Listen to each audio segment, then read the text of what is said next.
Hi. சொல்லு விஷால், தனியா பேசணும்னு கால் பண்ண. என்ன விஷயம்?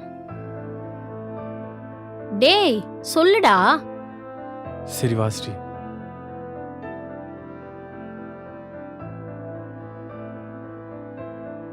விஷால், ஸ்ரீ, நான் இப்போ உன்கிட்ட சொல்ல போகிறது என்னைக்காவது ஒரு நாள் உனக்கு தெரியணும்னு நினச்சது தான்.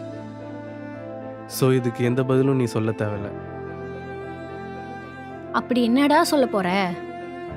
நான் உன்னை சின்ன வயசில் லவ் பண்ணேன். எனக்கு உன்னை ரொம்ப பிடிக்கும். ரெட்டை ஜடை போட்டுக்கிட்டு குட்டைப்பாவாடை போட்டுக்கிட்டு நீ வருவ, அதுவும் சைக்கிளில் வருவ. நீ அவ்வளோ அழகாக இருப்ப. விதி நம்மளை சேர்த்து வைக்காமே போயிடுச்சு. ஆனால் அதெல்லாம் நல்லது தான் இப்போ தோணுது. டேய் ஏன்டா இப்ப இப்படிலாம் பேசிட்டு இருக்க? நான் ஏன் இந்த ரீயூனியன் அரேஞ்ச் பண்ணேன்னு உனக்கு தெரியுமா?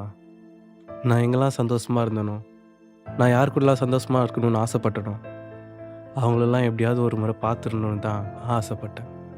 அதுக்காக தான் இந்த ரீயூனியனே பிளான் பண்ணேன்.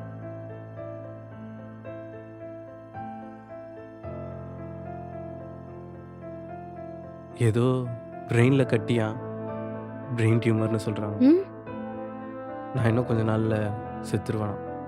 டேய் என்னடா இப்படிலாம் பேசிட்டு இருக்க? ஸ்ரீ, நான் ஒன்று சொல்லுவேன், அதை செய்வியா? சொல்லுடா. அக்ஷயை கல்யாணம் பண்ணிக்கணும். அவனை விட்டா உன்னை யாரும் நல்லா பார்த்துக்க மாட்டாங்க. இன்னைக்கு நைட்டு ஊருக்கு கிளம்புறேன். மேரேஜ் ஃபிக்ஸ் பண்ணால் இன்விடேஷன் சென்ட் பண்ணுங்க. நான் இருந்தேன்னா வரேன். விஷால், உனக்கு ஒன்றும் ஆகாதடா. நாங்களாம் இருக்கோம்ல, உன்னை அப்படியேவா விட்டுருவோம்? நீ எதுக்கும் பயப்படாதடா, பார்த்துக்கலாம். மனசுல இவ்வளோ கஷ்டத்தை வச்சுக்கிட்டு எங்ககிட்ட சிரிச்சு பேசிட்டு இருக்க. எல்லாம் சரியாயிடும் விஷால், பார்த்துக்கலாம். சரியா? வா போலாம்.